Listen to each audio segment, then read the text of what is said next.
the Fasolasuchus, one of the largest non-theropod land predators to ever exist, and a brand new addition to Scorched Earth. Alright folks, my name is Freyn, and today I'll be going over all the details of this new spiky beast of the sands for you.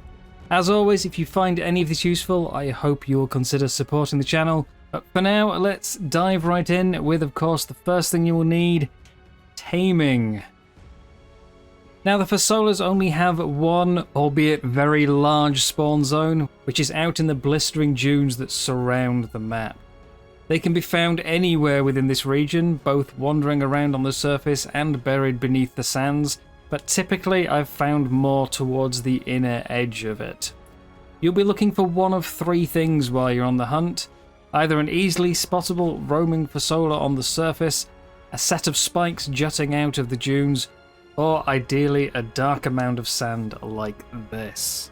This is the state it needs to be in to initiate taming. If you can't find one already in this position, or perhaps you've got your eye on a higher level that's still wandering around, your best bet is to try and clear out any nearby enemies and then sit back and wait, as they need to have been out of aggro for at least 20 seconds before they will start looking to bury themselves again.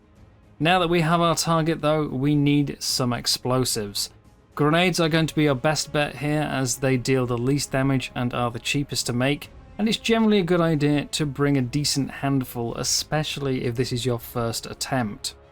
Simply go up and throw one nice and close to the mound, and when it explodes it will stun the Fasola for 5 seconds, rearing its head out from the sand.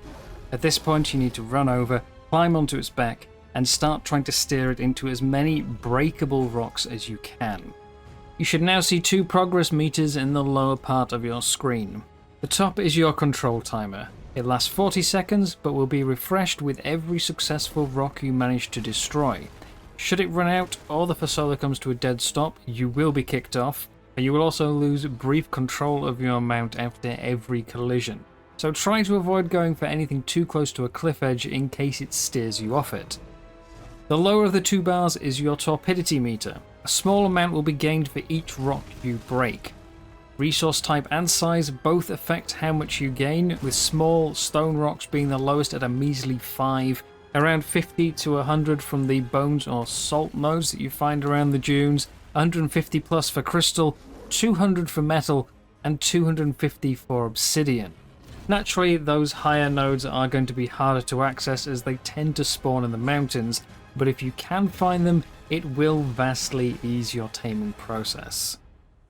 Now in theory, this process can be done in one go, but should you get dismounted, you'll need to back off, wait for the Fasola to lose aggro and rebury before repeating the process. Once fully knocked out, simply feed as you would any other knockout tame, with the yellow or exceptional kibble being its preferred food, followed by prime and raw meat as usual. And of course, not forgetting any narcotics that may be needed to keep it under.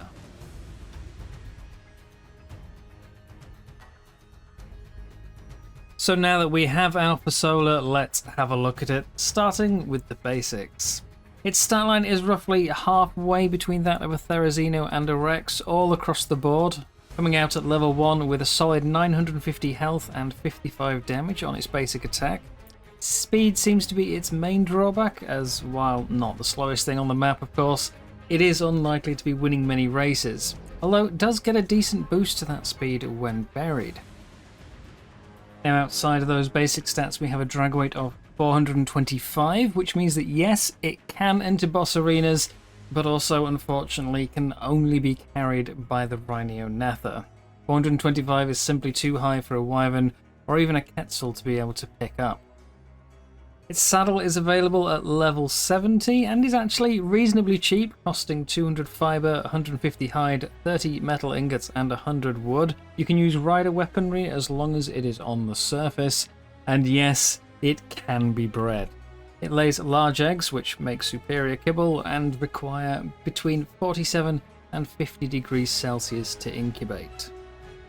Now though, with the basics out the way, let's move on to the fun part, shall we? First up, we have a relatively simple passive in the form of the Corrosive Acid. This is applied both when the Fasola bites a target and also when something else attacks it. Each stack of the acid reduces the victim's armor by 2.5%, and it will stack up to 10 times. So if you're not wanting to do the math yourself, that's 25% total, which is no small amount considering how high some saddles can get. Each stack lasts for 15 seconds, and the timer will be refreshed every time a new one is applied. But I know what you're wondering, and no, it doesn't affect bosses. I'm sorry. Next up, we have a tail whip as its secondary attack. This has a 15-second cooldown between uses and a range of roughly 25 meters, or 8 foundations if you will. It doesn't deal particularly great damage, in fact I've yet to see it actually go into double digits, but what it does do is temporarily prevent its opponent from being able to attack. How long for depends on the target's drag weight, starting very short with only a couple of seconds at the low end, and scaling up to a maximum of 10 seconds against anything weighing 950 or more. It may not sound like much, but that can make a very big difference against certain targets, and it seemingly affects everything except for bosses, including the likes of alphas, gigas, and even the titanosaur. Now we have the real use of the Fasolasuchus, the main reason to get one and breed it up to be a real powerhouse, the Maelstrom. First off, you must bury yourself in the ground using the jump key and get yourself into melee range of your target. Once close enough, use the secondary attack key to start creating a swirling vortex around your opponent. After a 5-second build-up, it will both immobilize and dismount anything caught in the area as long as you maintain it. And once you've reached this immobilized stage, you can press your primary attack key to begin the real Maelstrom. Your vortex will start dragging targets down into the ground.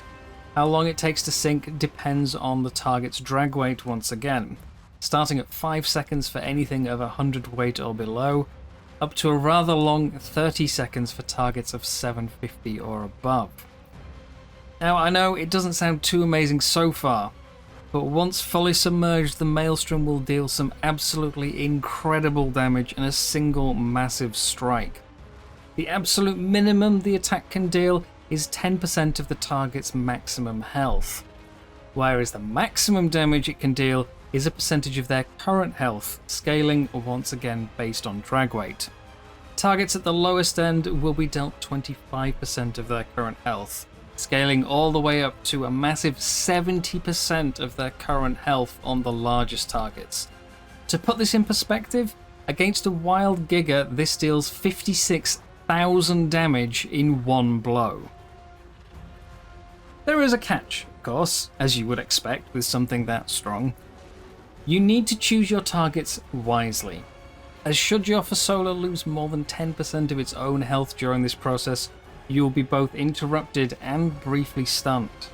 Of course, should you have tribe mates and can combine this with something like a tail whip from another Fasola, or perhaps a sap coating from a Rhino-Nether, then you're in a lot less danger of taking this damage. With a bit of power breeding and a strong saddle, the chance of losing that will drop even further, especially as this attack doesn't scale with melee damage, potentially leaving you even more stat points to pump the health with. And this can be used against anything except for bosses, other Fasolas, deathworms, basilisks, palovia, rock elementals, and the titanosaur. Even if not trying to deal damage, the immobilized portion can be useful on its own, as it's even capable of affecting any low-flying or landed flyers.